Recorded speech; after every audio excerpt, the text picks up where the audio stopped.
Today we're going to explore the world of code components. And basically in Framer, code components are the ones that you basically code.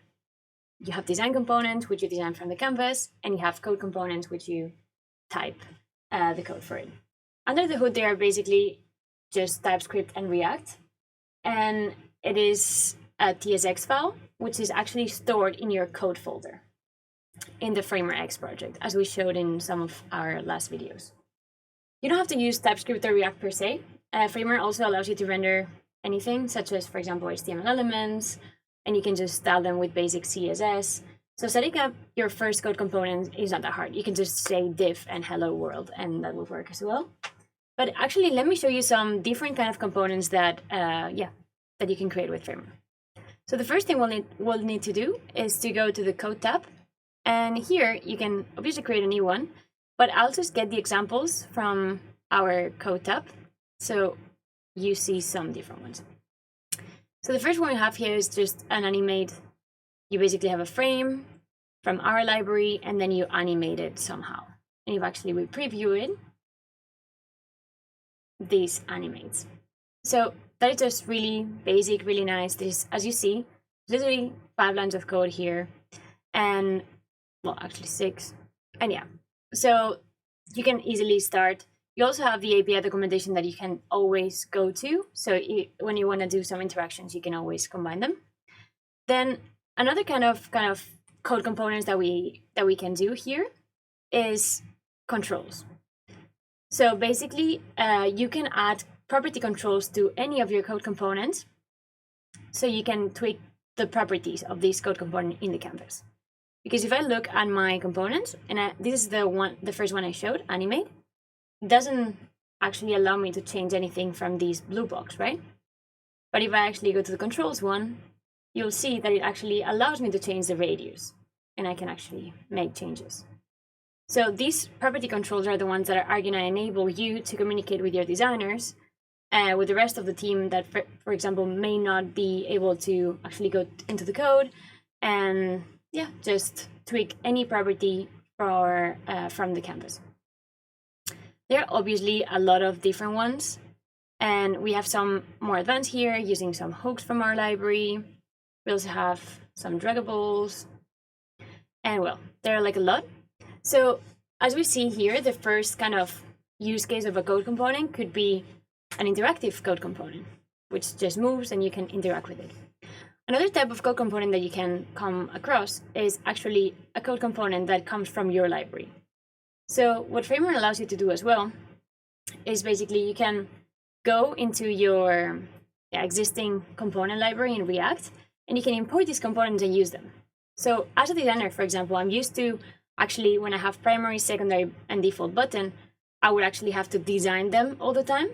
But here, instead of that, I can just say, this is my code component, and I can just say color secondary, and then it changes to secondary, or for example, size small, and then it changes to small, and so on and so forth. So we are actually enabling code components to help us with our productivity, because we don't have to kind of design all the time different components. We have one button component that contains all their states.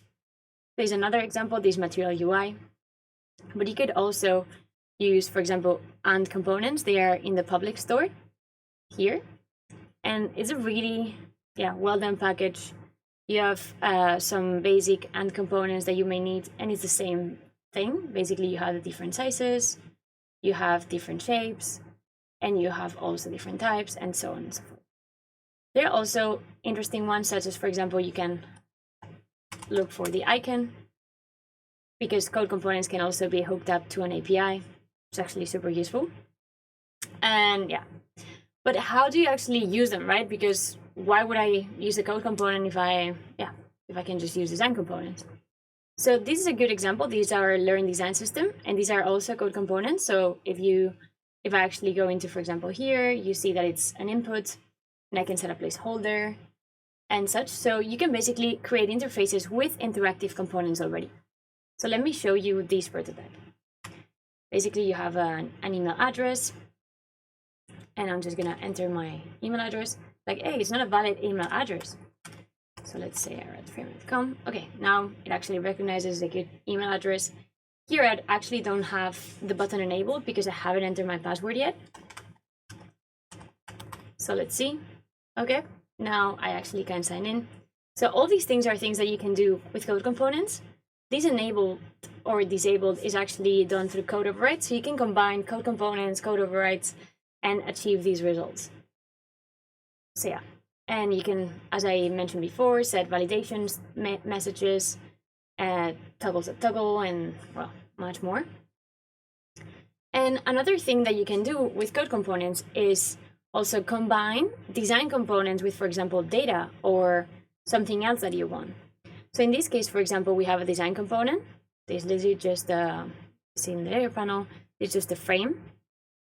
And then here we have a code component that what it does is basically takes this design component and auto-generates design components based on data that comes from a JSON file.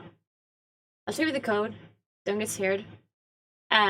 Basically, we import the row from the canvas, which is this one. And we import the data entries from the data JSON, which actually we have here. So we see there are 3 data entries here. And these actually are the ones that are appearing here. And what this code component does is basically, it takes the design that we have already done, merges it with data, and auto-generates the cards. So we actually don't have to redesign them all over. And well, now if, for example, I realize that, I don't know, the topic should be a bit bigger, I say 16, it actually goes bigger in everything. Or if I realize that, I don't know, wanted the title lower, you can move it and you see how it moves in the code component as well.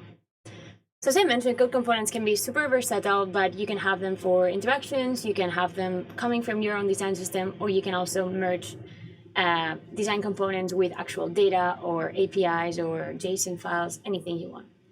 So yeah, I think this is quite a broad intro, but I hope you understood. And yeah, if you have any questions or comments, please leave it on the comment section and we'll definitely respond. Bye.